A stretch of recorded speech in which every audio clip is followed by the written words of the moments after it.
Good afternoon, viewers. Here is another episode of Budget Ki Baatein. Today we have a very special guest. We have Mr. Seshadri Sen. He is the head of research of Alchemy Capital, a prominent PMS and investor management service advisory firm.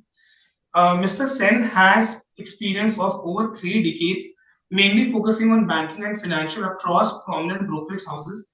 He is also the founder member of CFA Charter Society India, and he received this charter in 2001. So we have here with a wealth of experience across 3 decades on banking and financial. Pleasure to have you on the show, sir. Thank you, Abhishek. My pleasure, and thank you for hosting me. Thank you, sir. So we dive straight into the budget. That's a topic of discussion right now. How do you see this budget? If you would you see it more of a growth budget, or would you see more of a balanced budget? How would you rate it on a scale of 1 to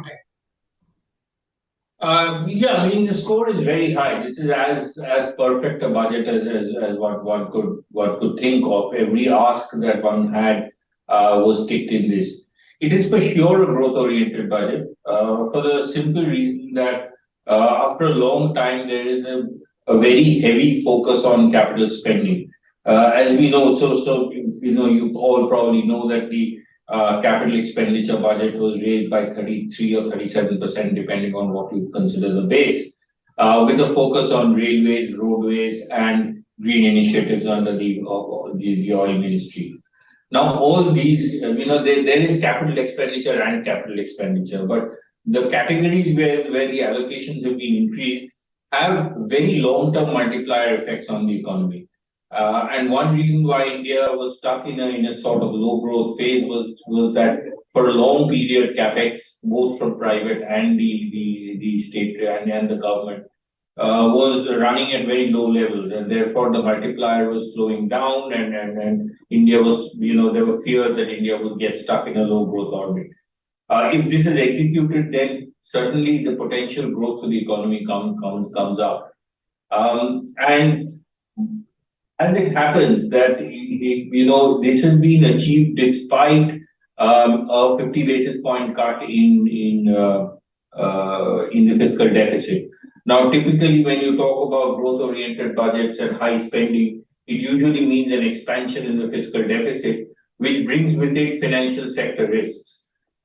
This time, because of some unique set of factors, the government has been able to balance both. They've been able to spend on increase the quality of spending, spend on growth-oriented areas, and not blow out their own balance sheet while doing so.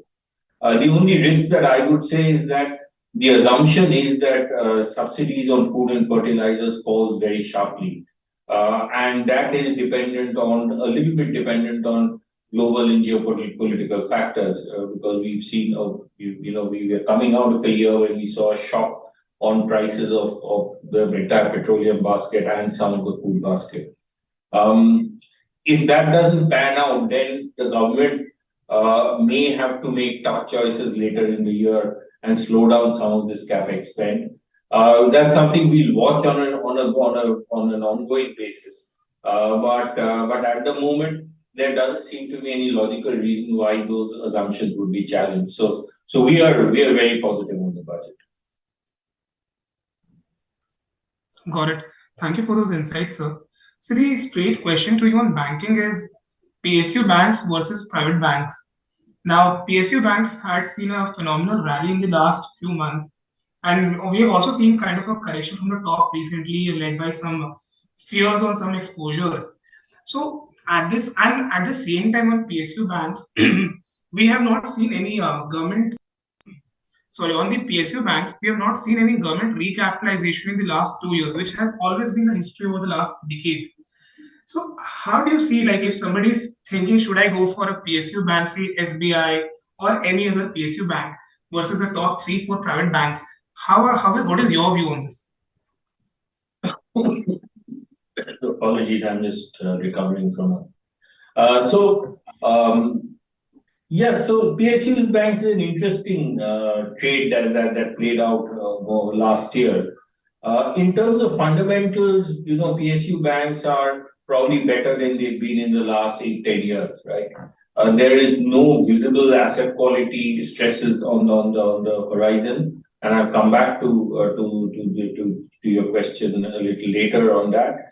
And growth this year started to come back, and we saw that the stocks which were very undervalued, sometimes a half-time book, have re-rated to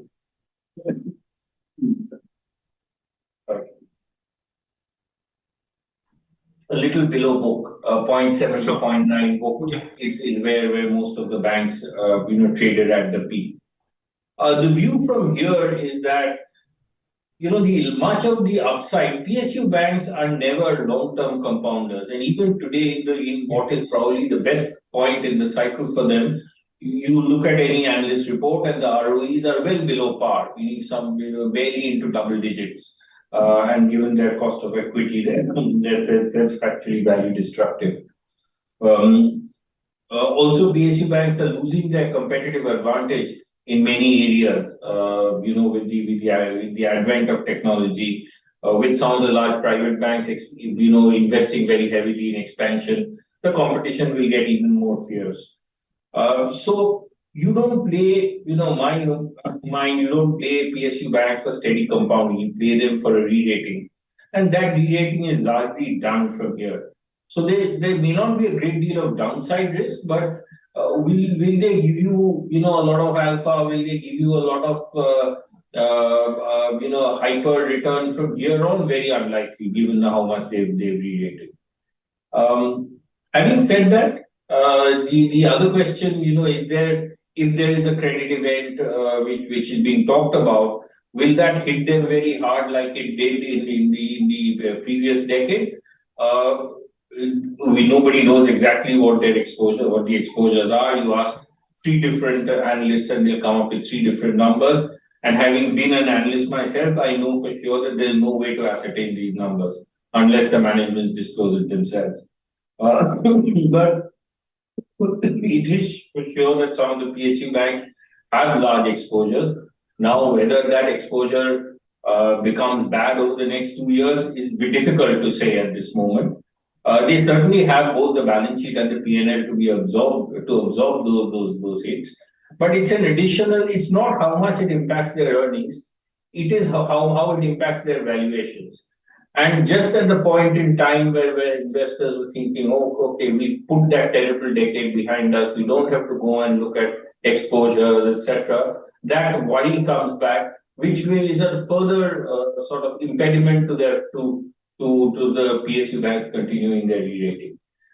So it's more in terms of how this event reflects into valuations of the PSU banks. And my sense is that from risk reward perspective, you're at the wrong end of the PSU bank rally. They could rally, PSU banks typically give you trading rallies, but from a risk reward perspective, you're probably at the wrong end.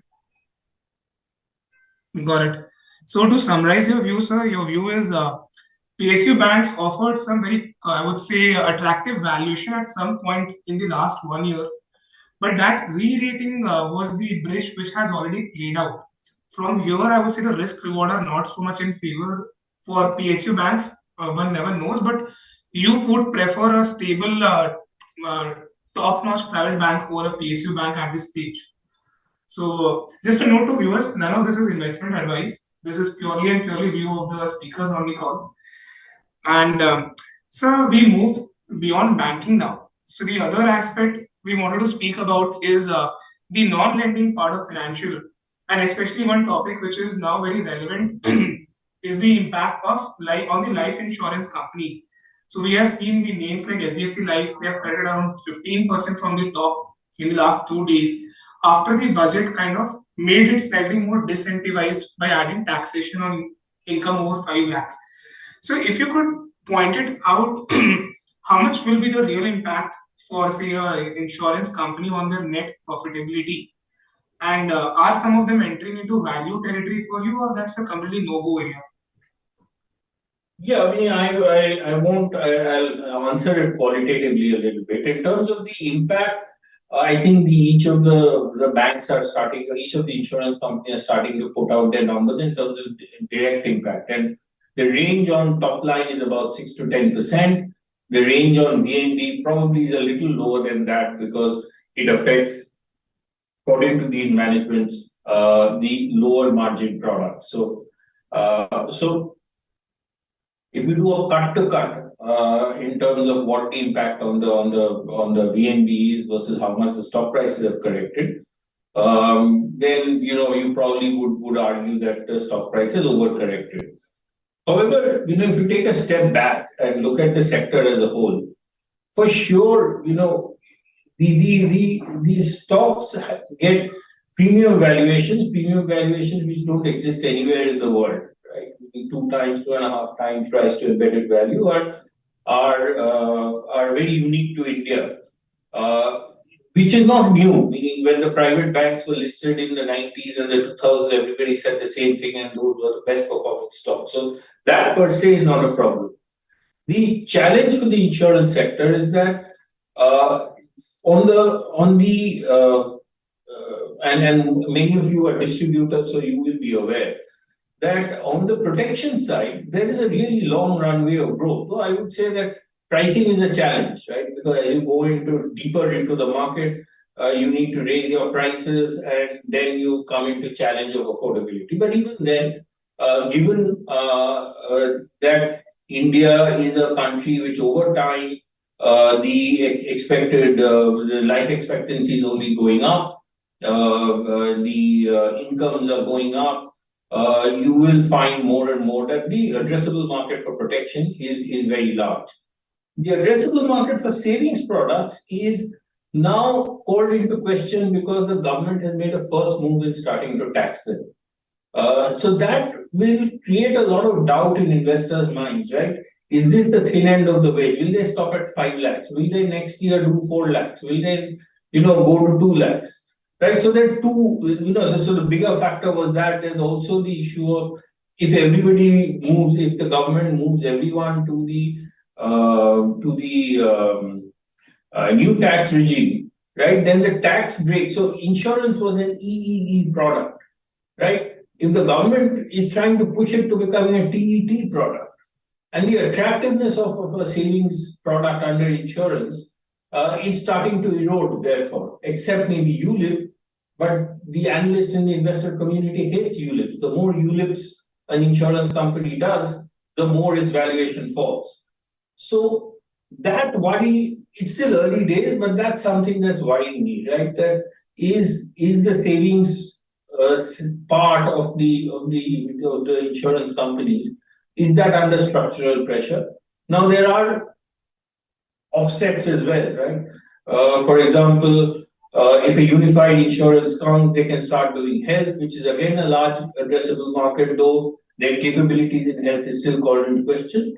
But I think the stocks, maybe the downside may not be that much at this point in time, but whether they will deliver returns is still a question mark, because that doubt has been planted in the minds of analysts and investors, right? If you see most of the brokerage reports, they're saying that this is, but now that it's 5 lakhs, we don't know what will happen, right? Everybody has a qualifier at the end.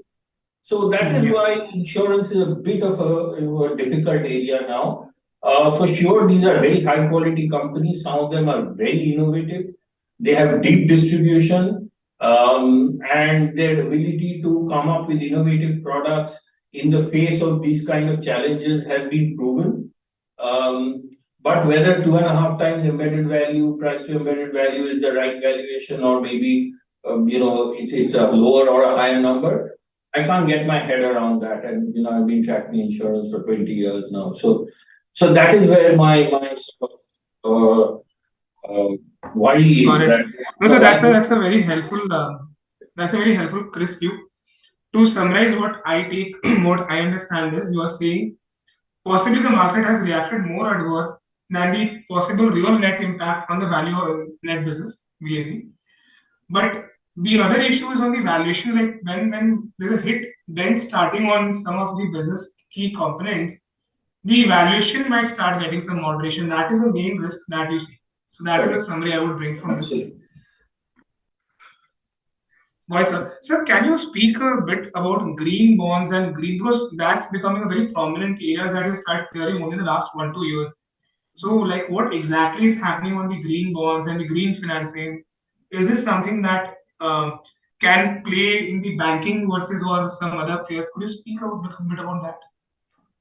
Uh, Meaning it is important. Is it something that will change a lot of things around? Unlikely, but it is an important part of what is going to happen next. As we know that India has to make huge investments in green technologies of all kinds. Mainly power production, etc. Right? Uh, the good news is that there is almost a separate funding market for that, which comes in cheaper than your regular funding market. So it is easier to get that finance because the whole world now realizes that we are all in it together as far as fighting climate change is concerned. And therefore, this is one way of the Western countries trying to help out developing countries, in financing the green initiatives that are needed to bring, to arrest climate change around the world. So it is a new opportunity. Will that make a big difference to, say, help finance India's fiscal deficit or open up a major new avenue of funding for the banks? No, it's a small new factor. India still has to do the hard work in funding its fiscal deficit from whatever sources it does as of this point, and so would the banks. Will have to figure out ways because the regular business will be 80-90% of the business, and that challenge will remain because you can't commingle these, right? You can't take green money to other Yeah, areas. got it. Got it. So it's kind of not a major impact for an investor to think of. So Correct. the next question I'm very interested in understanding is on the MSME because that's been an area that has been a focus area for government also. And again, we have seen an extension of credit scheme on the 9,000 crore infusion on the MSMEs. So, what is your view on the entire MSME space? And will like specialized NBFCs or microfinance companies will they can they be a good safe haven on the MSME side? Any thoughts on that? So MSME is a very mixed bag at the moment. We've seen since 2016 that MSMEs have gone lurched from one crisis to the other, right? We had Yeah. demonetization, GST, COVID, and at last they are coming out. One challenge, however, so if you give me a 3-year view, I think the MSME sector is set to flourish very strongly. But in the near term, MSMEs typically are part of an export supply chain, whether directly or indirectly. And therefore, when global growth tanks, as we expect it to, there will be some additional stress on MSMEs. And there are some who say it is impossible to make out because all MSME analysis comes with, there's no reliable analysis of MSME. But so you have to just take a call. And uh, there are fears that they still haven't come out of the COVID stress in terms of their balance sheets, right? Because some of it was postponed, etc., etc., and therefore they are struggling to sort of come out. And if they now get into another year of slow demand, then it could push a few MSMEs over the brink. So that is on the worry side. The good news, however, is that because of GST and digital payments, the availability of finance for MSMEs has opened up significantly. From the largest of banks, including your parent, who have come up with very innovative ways to finance SMEs, to Yeah. a lot of fintechs who are, from the Razor Pays to everybody who are opening up. So across one thing you have to remember, MSME is a large spectrum, right? Starts from your local shopkeeper to, maybe a mid-sized iron and steel producer, right? It can be a large spectrum. And across that spectrum, availability of finance has become much easier. Because historically, they were dependent on the state-owned banks. The state-owned banks were very sort of unpredictable in the way they would behave in terms of funding. They would suddenly tighten out funding. They would ask for a lot of money. There was a lot of bad practices which were happening on the ground. That is slowly receding. Even state banks, state-owned banks, lending practices in the SME space has improved. And because now they are in GST, their availability of money is availability of financials is it's an open book. Bankers are more confident to lend. If you think of the account aggregator framework, that could really open up new lending opportunities. Yeah. So I think they will ride out this downturn in demand over the next year. There may be some stress, but they will ride out. But if you ask me for a 3 to 5 year view on the MSME space in India, I'm very, very positive. Got it. So, to my view here, summary view comes to be that you are saying positive on the 3 to 5 year cycle, although we might see some strain in the next 1 year. So possibly it may be better to play it from the manufacturing side of MSME than to go from lending side of SME right away. Market will give better opportunities possibly is what we feel. So last question to you is this is outside banking and finance. In general, the Alchemy view, which are the top few best highlights of the budget, maybe 2 or 3, and which were 1 or 2 wish list which you thought could have been addressed better? Top 3 highlights of the budget was, as I said right up front, the biggest one was the increase in capital expenditure. That I think has a really long-term impact. The second was even though it was marginal, but the cut in tax rates was a great signaling mechanism, right? Bringing the top tax rate down from the 4 handle to the 3 handle, right? To tax breaks at the bottom of the pyramid. It's a great way to give back some of the tax buoyancy that the government has benefited from over the last 1 year. It's a great signaling mechanism as well that this is a market-friendly, economy-friendly, growth-friendly government versus overly tightening kind of government. So that is the second highlight. The third highlight is something that did not happen for all of us. Is that despite all the rumors, the long-term capital gain was untouched. Yeah. That I think was a big relief. I think these are the 3 highlights that I would say from the budget, 3 most important takeaways. Wish list, there is nothing much being. Maybe we can keep it just one. We can keep it one wish list. I would say that one would hope that there would be a bigger, some of the reform measures that were announced earlier, like say the privatization of PSU banks, some reiteration of that. That did not happen, but in the government's defense, IDBI is around the corner, so that is the announcement is already made. It's better to execute rather than talk about it again. So, and it is a politically sensitive topic. So maybe it's better to just not tom-tom it and try and push it through. And newspaper reports indicate that the IDBI process is moving along. So if that moves along and that gets executed, that would be a serious step forward. So that would be my only sort of wish list. Got it, sir. Thank you, sir. With this, we come to the end of the discussion. So I wanted to thank you for taking out time. I know you are recovering from a health viral, and you took out time. So very grateful for that. I found this to be a very enriching discussion for anyone who's interested in financials. And with that, we call this an end. Thank you again, sir. Thank you, Abhishek. Appreciate it, and thank you for giving me the time and your kind words.